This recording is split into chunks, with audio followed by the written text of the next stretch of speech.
Hello everyone, welcome to in this video. आज की इस वीडियो में हम लोग डिस्कस करने वाले हैं यूपीटीएलएड सेकंड सेमेस्टर के बारे में। और यहाँ पे हमारा विज्ञान के इम्पॉर्टेंट क्वेश्चन चल रहे हैं और हमने पार्ट 1 को कंप्लीट किया था पिछले वीडियो में और आज हम पार्ट 2 को कंप्लीट करने वाले हैं। ठीक है, पार्ट 2 में आपके लिए बहुत ही अच्छे से अतिरिक्त प्रश्न हमने लिख लिए हैं और इनको आज हम कंप्लीट करवाने वाले हैं। ठीक है, यहाँ पे प्रश्न नंबर 31 से हम लोग स्टार्ट करेंगे। पिछली वीडियो में हमने प्रश्न 30 कंप्लीट कर लिए थे और वो बहुत ही ज़्यादा इम्पोर्टेंट प्रश्न है। अगर आपने उस वीडियो को नहीं देखा है तो इस वीडियो के ख़त्म होते ही उस वीडियो को ज़रूर देख लीजिएगा। ठीक है, चलिए स्टार्ट करते हैं। प्रश्न नंबर है 31। कार्य किसे कहते हैं, इसकी इकाई लिखिए। ठीक है, कार्य किसे कहते हैं, इसकी इकाई लिखिए। ये प्रश्न जो हैं सभी के सभी बहुत ज़्यादा इम्पोर्टेंट हैं। अगर आप एक भी प्रश्न को मिस कर जाते हैं तो आप फिर समझ लीजिए क्या हो सकता है। ठीक है, और ये बहुत ही ज़्यादा इम्पोर्टेंट प्रश्न है तो आप लोग इन प्रश्नों पे बहुत ज़्यादा अच्छे से ध्यान दीजिएगा। चलिए जानते हैं कार्य किसे कहते हैं। तो कार्य जो होता है किसी वस्तु पर बल लगाकर बल की दिशा में विस्थापन करने को कार्य कहते हैं। इसकी इकाई क्या होती है, इसकी इकाई जूल होती है। अगर हम इसका फॉर्मूला जानना चाहें तो हम लिखेंगे कार्य बराबर, कार्य को हम W से रिप्रेजेंट करते हैं, बल गुणे विस्थापन, यानी कि बल को हम लोग F से रिप्रेजेंट करते हैं और गुणा का चिन्ह हमने लगाया और विस्थापन को हम S से रिप्रेजेंट करते हैं। ठीक है, तो यहाँ पे कार्य बराबर बल गुणे विस्थापन ये हमारा सूत्र होता है। यहाँ पे हम लोग इंग्लिश में ये हमने यहाँ पे शॉर्ट में ये सूत्र लिख दिया है। ठीक है, तो आप इस सूत्र को भी याद करेंगे और साथ ही साथ आप लोग यह भी याद करेंगे कि कार्य का जो मात्रक होता है वो जूल होता है। ठीक है, जूल, जिसे हम J से रिप्रेजेंट कर सकते हैं। ठीक है, ओके। नेक्स्ट प्रश्न पे आते हैं। प्रश्न नंबर है 32।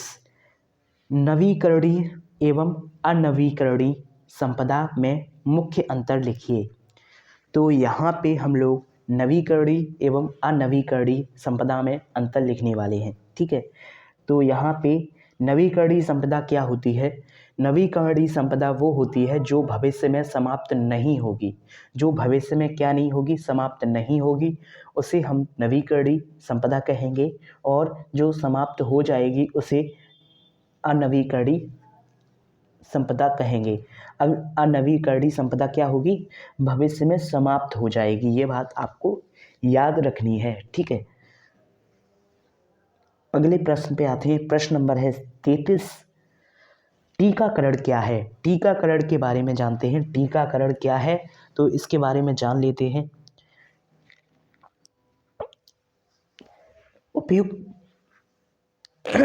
उपयुक्त समय पर रोगजनक से उपयुक्त समय में ओके, टीकाकरण के बारे में हम लोग जान रहे हैं यहाँ पे हम लोग।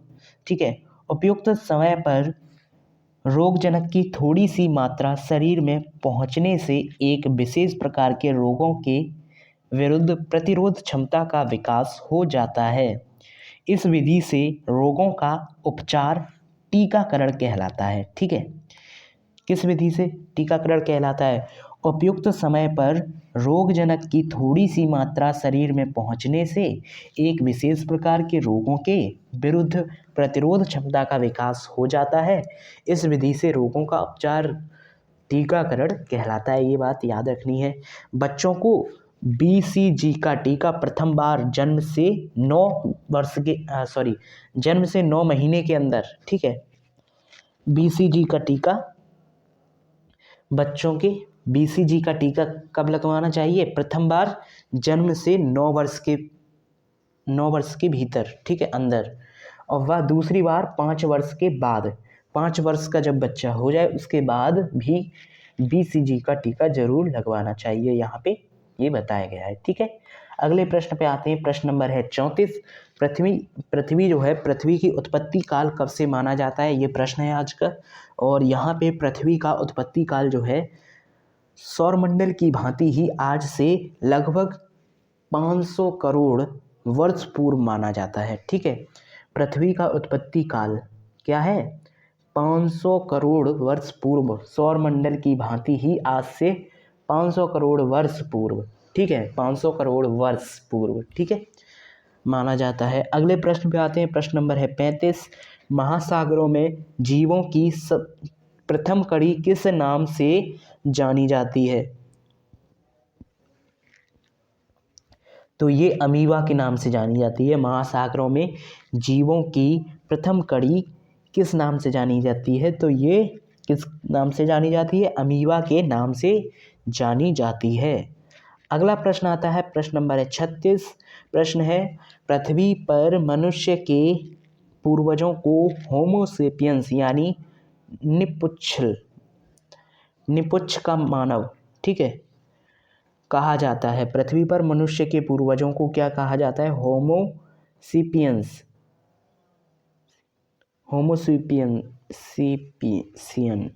ठीक है, सेम्पिशियन।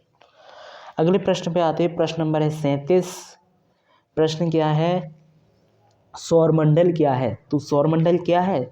सूर्य के परिवार को सौरमंडल कहा जाता है। सूर्य का जो परिवार होता है उसे सौरमंडल कहा जाता है। इसमें 8 ग्रह होते हैं। कौन कौन से ग्रह होते हैं? बुध, ठीक है, बुध होता है, शुक्र होता है, पृथ्वी होती है, ठीक है, और मंगल होता है, इसमें बृहस्पति, ठीक है, शनि, अरुण, वरुण, ये 8 हैं टोटल ग्रह, ठीक।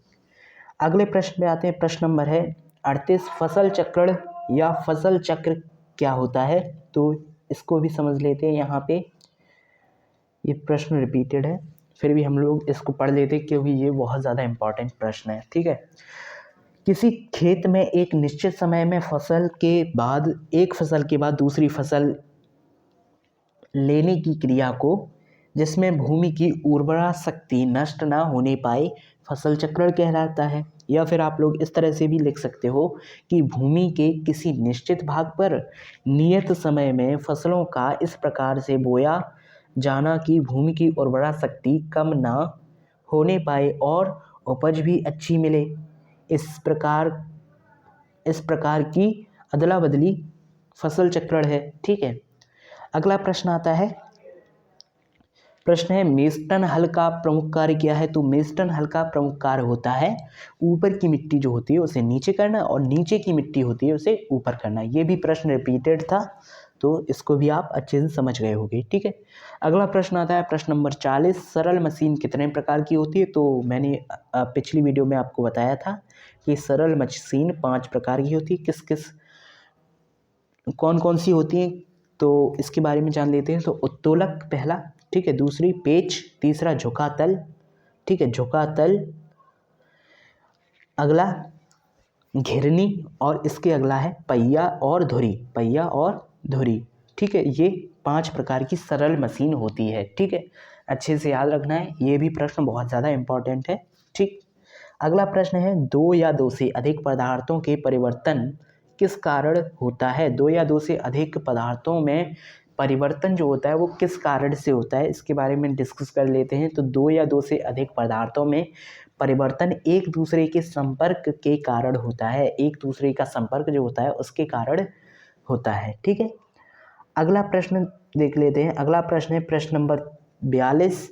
परमाणु द्रव्यमान संख्या क्या है? तो परमाणुओं के द्रव्यमान को बतलाने वाला कारक, ठीक है, एकक, यह C12 परमाणु के 1/12 अर्थात 1.6603 इंटू 10⁻27 किलोग्राम के तुल्य है, ठीक है।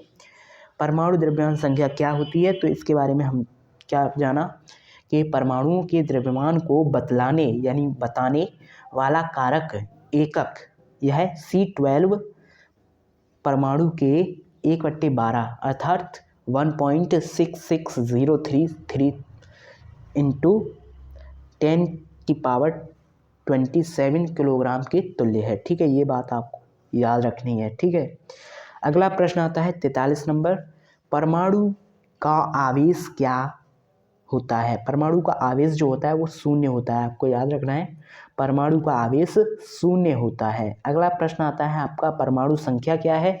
तो परमाणु संख्या के बारे में डिस्कस करें तो वह मूलभूत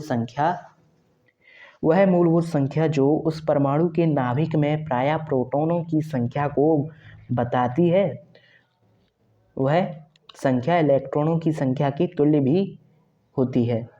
इसे प्रोटॉन संख्या भी कहते हैं। ठीक है, ये आपको याद रखना है।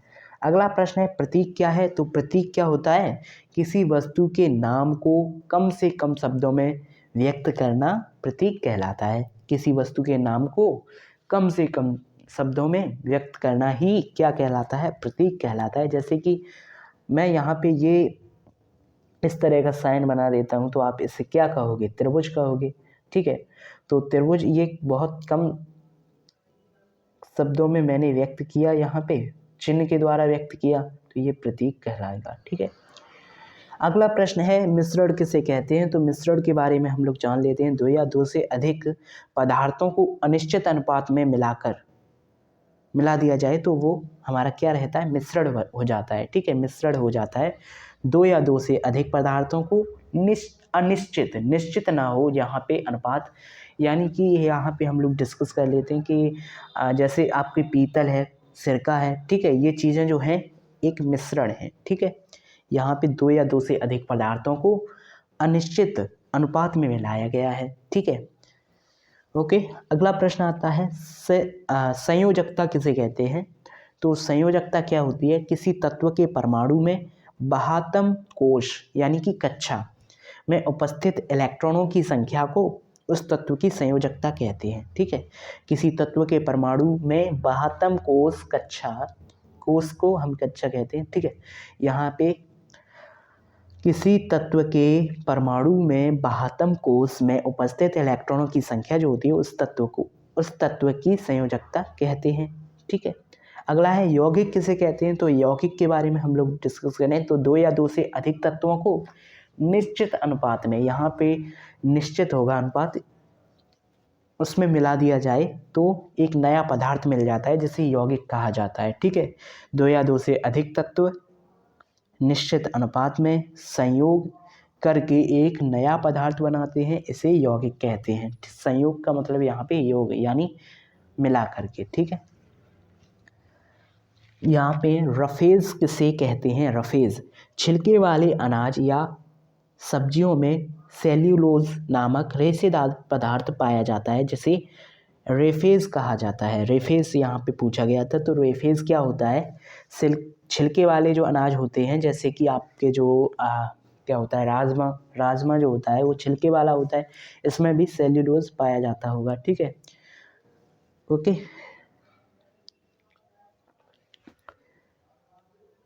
अनाज और सब्जियों में। ठीक है, अगला प्रश्न क्या है, भोजन में पाए जाने वाले पोषक तत्वों के नाम बताने हैं। ठीक है, भोजन में पाए जाने वाले पोषक तत्वों के नाम बताइए। तो क्या क्या होते हैं भोजन में पोषक तत्व। यहाँ पे आपको कार्बोहाइड्रेट मिलता है, भोजन में प्रोटीन भी मिलता है आपको। ठीक है, वसा मिलता है, विटामिन मिलते हैं, यहाँ पे खनिज मिलते हैं और रफेज मिलते हैं। ठीक है, रफेज, ओके। शरीर वर्धक भोजन किसे कहते हैं, इसके बारे में जान लेते हैं। तो शरीर वर्धक भोजन जो होता है वो प्रोटीन युक्त भोजन होता है। ठीक है,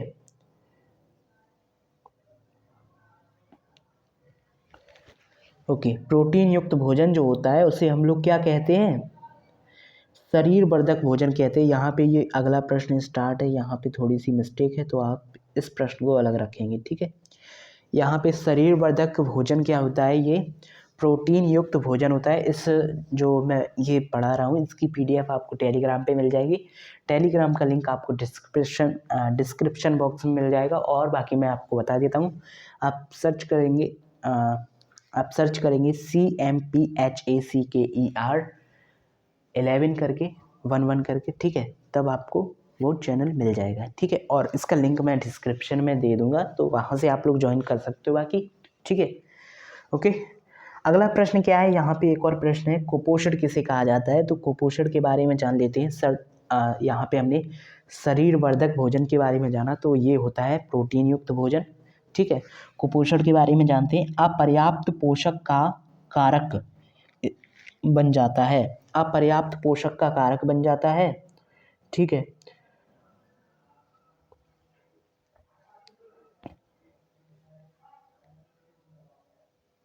इससे उत्पन्न स्थिति को कुपोषण कहा जाता है।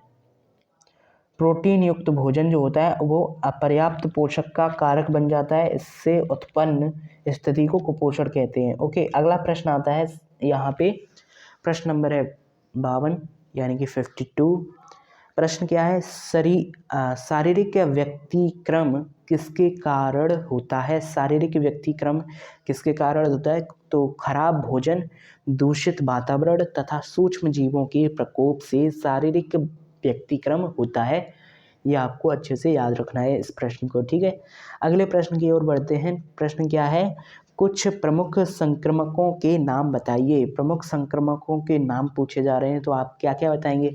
यहाँ पे आप बताएंगे टीबी, हैजा, ठीक है, खसरा, टाइफाइड, डिप्थीरिया है, पेचिस, और क्या है, पीलिया, प्लेग, चेचक, कुकर खांसी तथा टिटनेस। ये चीज़ें क्या हैं? संक्रामक रोग हैं ये, ठीक है, संक्रामक रोग हैं ये, ठीक। अगला प्रश्न है, संक्रामक रोग किसे कहते हैं? तो संक्रामक रोग ऐसा रोग होता है जो किसी एक व्यक्ति से दूसरे व्यक्ति तक प्रत्यक्ष या अप्रत्यक्ष रूप से पहुंच जाता है। जैसे संक्रामक क्या होता है, एक व्यक्ति से दूसरे व्यक्ति में फैल जाता है, वो क्या होता है, जैसे यहाँ पे कोरोना आप लोग कह सकते हैं, ठीक है। कोरोना जो था वो एक व्यक्ति से दूसरे व्यक्ति में फैल रहा था, ठीक है, एक से दूसरे में, दूसरे तीसरे में, ऐसे करके बहुत सारे मरीज बढ़ते गए, ठीक है। तो यहाँ पे संक्रामक रोग के बारे में डिस्कस कर रहे हैं। तो यहाँ पे क्या है, संक्रामक रोग ऐसे रोग होते हैं जो एक व्यक्ति से दूसरे व्यक्ति में प्रत्यक्ष या अप्रत्यक्ष रूप से फैल जाते हैं, ठीक है, या पहुँच जाते हैं, ठीक है। संचारी रोग के बारे में डिस्कस करें तो ऐसे रोग वह सभी रोग जिनके तत्कालिक कारक सूक्ष्म जीव होते हैं, ये रोग एक दूसरे मनुष्य तथा छुआछूत के कारण फैलते हैं, उन्हें संचारी रोग। संचारी रोग में क्या होता है, छुआछूत के कारण जो रोग फैलते हैं उन्हें संचारी रोग कहा जाता है। वह सभी रोग जिनके तात्कालिक कारक सूक्ष्म जीव होते हैं, सूक्ष्म जीव, ठीक है, तथा ये रोग एक दूसरे मनुष्य तथा छुआछूत के कारण फैलते हैं, ये संचारी रोग होते हैं, ठीक है। ओके, संक्रमण रोग कितने प्रकार के होते हैं? तो संक्रमण रोग 2 प्रकार के होते हैं। इनमें पहला है सांस्कृतिक, ठीक है, सांस्कृतिक रोग, और दूसरा है संचारी रोग, ठीक है। 2 प्रकार के होते हैं, ये आपको याद रखना है, सांस्कृतिक रोग और संचारी रोग, ठीक है, संचारी रोग। अगला प्रश्न आता है 57 नंबर, पास पड़ोस में होने वाले परिवर्तन कितने प्रकार के होते हैं? तो पास पड़ोस में बहुत से परिवर्तन होते हैं। क्या क्या होते हैं? तो हम लोग लिखेंगे परिवर्तन निम्न प्रकार के होते हैं, तीव्र एवं मंद परिवर्तन, अनुकूल तथा प्रतिकूल परिवर्तन, नियमित तथा अनियमित परिवर्तन, ठीक है। अगले प्रश्न पे आते हैं, क्या है, हाँ, और भी परिवर्तन क्या क्या है, तो इनके बारे में जान लेते हैं। नियंत्रित तथा अनियंत्रित परिवर्तन होते हैं, प्रत्यावर्तित तथा अप्रत्यावर्तित परिवर्तन होते हैं, और भौतिक तथा रासायनिक परिवर्तन होते हैं, कृत्रिम परिवर्तन होते हैं, ठीक है। अगला प्रश्न है 58 नंबर 58, मनुष्य को प्रत्येक दिन अपने भोजन को कितनी पानी की आवश्यकता होती है? मनुष्य को प्रत्येक दिन अपने भोजन में कितने पानी की आवश्यकता होती है? तो भोजन में उसे 1.5 लीटर से 2 लीटर प्रतिदिन पानी की आवश्यकता होती है मनुष्य को, ठीक है। 1.5 से 2 लीटर डेली, ठीक है, नीड होती है। ओके, अगला प्रश्न क्या है, 59 नंबर नहीं है अब, ठीक है, इतने ही प्रश्न थे। इसके आगे के प्रश्न आपको मैं जल्द ही कराऊंगा, तो इतने प्रश्न अब आप लोग अच्छे से तैयार कर लेना, और पिछली वीडियो अगर आपने नहीं देखी है तो उसको देख लेना। बहुविकल्पी प्रश्न मैंने पहले ही करा दिए, तो उनको भी ज़रूर देख लेना। थैंक यू, मिलते हैं नेक्स्ट वीडियो में। Thank you so much, goodbye, take care, best of luck for your exam. Thank you, goodbye, take care, see you soon.